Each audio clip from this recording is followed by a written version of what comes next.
광고주에게 거마비 7천만 원을 요구했다는 의혹을 받은 제2대 현역가 왕 트로트 가수 박서진이 갑질 의혹을 벗었습니다. 광고주와 진실 공방을 벌인 끝에 12심에서 승소한 것인데요.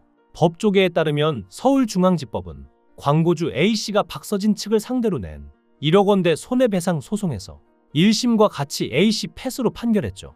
2심도 1심과 마찬가지로 박서진의 손을 들어줬는데요. 법원은 A씨의 청구를 기각하고 소송 비용도 A씨가 부담하도록 했습니다. 아무리 생각해도 그동안 박서진이 방송에서 보여준 모습을 생각해봤을 때 박서진이 갑질을 했을 것이라고는 상상이 안 되는데요.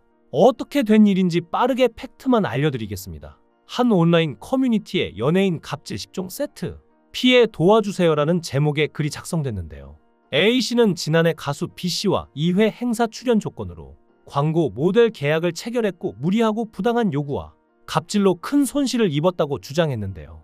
A씨는 B씨가 계약 이후 광고 영사 촬영, 화보 촬영, 라이브 커머스, 행사 진행을 끼워 팔며 다른 전문 업체에 8배 이상 바가지를 씌우고 결과물 퀄리티마저 떨어져 다른 업체를 이용하려 하자 방해를 했다고 주장했습니다. 또한 최소 2억 원 이상의 비용이 드는 백화점 고급 팝업 스토어를 설치하고 팬사인회 개최를 요구했으며 행사 장소, 진행 방식, 참석 인원 등 행사 전반에 대해 간섭했다는 내용도 포함됐는데요. 게다가 사은품으로 자신의 CD와 굿즈를 주도록 강매했다고까지 했죠. 특히 두 번째 행사에서는 계약금 외에 출연료 9배에 달하는 7천만 원의 거마비를 요구했고 개인적으로 선물할 곳이 있다며 250만 원 상당의 제품을 무상으로 제공받으려 했다는 주장도 했는데요. 이 내용만 들으면 가수 B씨가 누구인지 정말 못된 사람처럼 느껴지죠. 그런데 이 B씨가 박서진으로 밝혀지고 한바탕 난리가 났습니다. 어떻게 그동안 효자 이미지와 고생 끝에 올라온 실력파 이미지로 마케팅해온 박서진이 뒤에서는 이럴 수가 있냐는 것이었죠. 하지만 이게 다 거짓말이라면 어떨까요? 실제로 지목된 가수는 박서진이 맞습니다. 하지만 A가 주장한 내용들은 전부 거짓말이라는 증거 카톡이 유출됐습니다. A씨의 주장에 대해 광고 에이전시 C사가 입을 열었는데 대부분의 광고 계약은 연예인 본인이나 소속사가 아닌 광고 에이전시와 진행하는데요. 광고주가 에이전시에 의뢰를 하고 에이전시에서 광고주 마음에 드는 모델을 찾아 계약을 하는 방식이 대부분인데요. 박서진 사건도 마찬가지로 C사와 D사가 에이전시로 개입했죠. 사실 A씨는 여태까지 박서진과 직접 소통한 적 없이 C사와 D사를 통해 일을 진행했는데요. C사 측은 A씨가 이런 글을 지속적으로 올리며 박서진을 괴롭히는 이유는 일명 팬 파리를 막았기 때문이라 했죠. C사에 따르면 A씨는 박서진과 모델 계약을 하면서 협의 없이 박서진의 팬들을 상대로 15만 원 이상의 제품을 구매한 사람 중 구매 금액 순서대로 행사장에서 맨 앞에 앉히겠다는 내용의 공지를 했는데요. 또 제품을 가장 많이 산 사람은 박서진과 사진을 찍을 수 있게 해주겠다는 기획도 내놨죠. 한마디로 팬들을 재력에 따라 차별하겠다는 것이니 팬들의 원성이 터진 건 당연한 수순이었죠. 이에 박서진 측에서 항의하자 A씨는 나는 합의한 행사라고 우겼습니다. 이런 상황에서도 박서진은 약속을 지키고자 노력했습니다. A씨는 박서진 측에서 행사 일정, 장소 등에 간섭하며 백화점 명품관 팝업 스토어 팬미팅 행사를 열어달라고 했다고 했지만 C사 관계자와 박서진 측 관계자가 주고받은 대화 내용은 A씨의 주장과 달랐습니다. 수차례 일정을 변경한 것은 A씨였고 박서진 측에서는 개천절 등 빨간 날까지 반납하며 일정을 조율하려 했죠. 그럼에도 행사를 얼마 남기지 않은 상황에서 또 다시 A씨가 일정을 변경하면서 장소 대관이 어려워지자 박서진 측에서 장소 섭외에 도움을 주고자 했을 뿐이었습니다. A씨는 박서진 측에서 앨범을 강매했다거나 세금 계산서 발행을 거부하며 무자료 거래를 진행하려 했다고 탈세 및 밀어내기 의혹을 제기했지만 C사는 현금 거래로 합당한 내고를 했을 뿐 현금 영수증을 정상적으로 발행해줬죠. 또한 앨범 구매와 친필 사인 이벤트도 박서진 측에서 요청한 것이 아니라 A씨가 기획한 것으로 박서진은 밤낮 없이 지방 행사에서도 CD에 사인을 하는 등 성실히 계약에 임했는데요. 이렇게만 들어도 박서진이 도대체 무슨 잘못을 했는지 잘 모르겠는데요. 누가 봐도 A씨가 박서진과 박서진의 팬들을 돈벌이로 이용하려다 실패한 그림이죠. 이런 정황은 더 있습니다. A씨는 박서진이 계약 이후 광고 영상 촬영, 화보 촬영, 라이브 커머스, 행사 진행을 끼워 팔게 하며 다른 전문 업체에 8배 이상 바가지를 씌워놓고는 결과물 퀄리티마저 최악이었습니다. 그래서 박서진 측에서 퀄리티 때문에 다른 업체를 이용하려 하자 방해를 했고 라이브 커머스 방송으로 제품을 매진시켰다는 허위 기사를 내달라고 강요까지 했다고 합니다. 그런데 이상한 건 실제로 A씨와 C사의 대화 내용을 보면 작업물에 대한 만족감을 드러낸 것도 박서진 세트가 매진됐다며 기뻐한 것도 모두 A씨였죠. 박서진 측도 C사도 모두 불공정한 상황 속에서 최선을 다하며 일을 처리했으나 2차 행사로 잡음이 생기면서 문제가 터졌죠.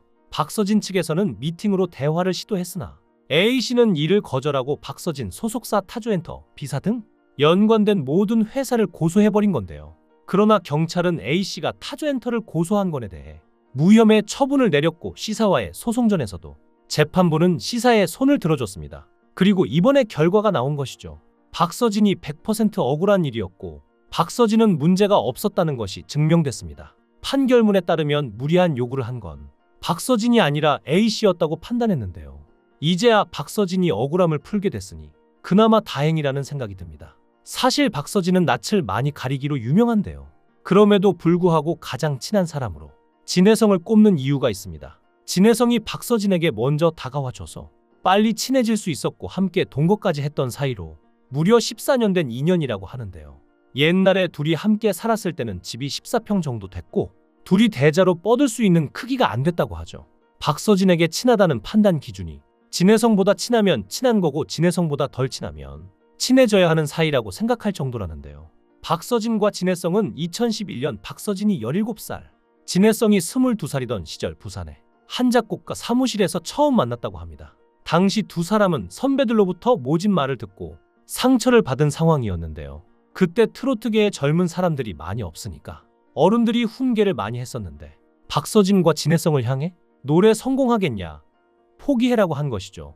어린 친구들이 트로트를 한다고 나서면 오히려 다독여주고 응원해줘야 하는데 그러지 않은 나쁜 어른들이 있었던 것 같은데요. 동병상련의 마음을 느꼈던 걸까요? 박서진은 그래서 더 서로를 의지하게 됐고 서로 다독여주다 보니까 더 끈끈한 우정이 쌓인 것 같다고 말하기도 했는데요. 심지어 너희는 그러니까 안 뜬다. 너희는 그래서 그물 밖에서 못 노는 거라고 폭언을 듣기까지 했다고 합니다. 그래서 진혜성과 박서진은 어떻게든 성공하겠다고 다짐하고 현재까지 달려온 것인데요. 그 덕분일까요? 진혜성과 박서진은 현재 트로트 팬들이라면 모를 수 없는 가수가 됐습니다. 박서진은 부모님을 위해 150평의 집을 지었는데요. 짓는 데만 1년 가까이의 시간이 들었고 땅만 따졌을 때 150평 되는 크기라고 하는데요. 1층이 주차장이고 위로 3층 높이의 집이 있는 구조입니다. 집 앞은 바로 병원과 경찰서로 안전하고 무엇보다 바다가 살짝 보여서 굉장히 멋있는데요. 원래 있던 집은 골목이 좁아서 차량 진입이 불가능했는데요.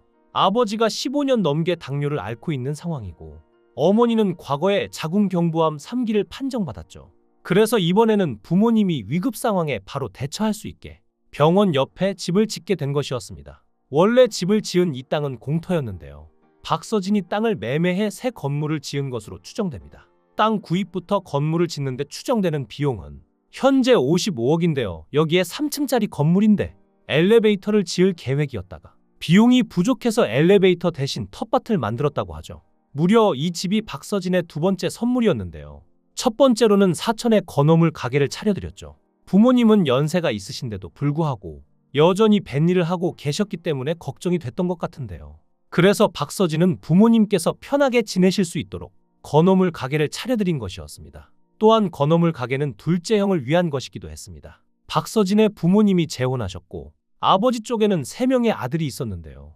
그중 큰 형과 셋째 형은 이미 세상을 떠났고 둘째 형은 가족의 또 다른 가장 같은 존재였습니다. 박서진이 건어물 가게를 차린 이유도 형을 잡아두려는 목적이 더 컸다고 합니다. 형이 발전소, 조선소에서 일용직으로 일을 했는데 힘들고 지친 형을 돕기 위해 가게 운영을 맡기게 된 것이었죠. 박서진이 일용직으로 일하던 형을 데리러 간 적이 있었는데 근처만 가도 냄새가 나는 곳이었고 형이 씻지도 못하고 지친 모습으로 나왔는데 너무 마음이 아팠고 형을 도와줘야겠다고 생각했다는데요.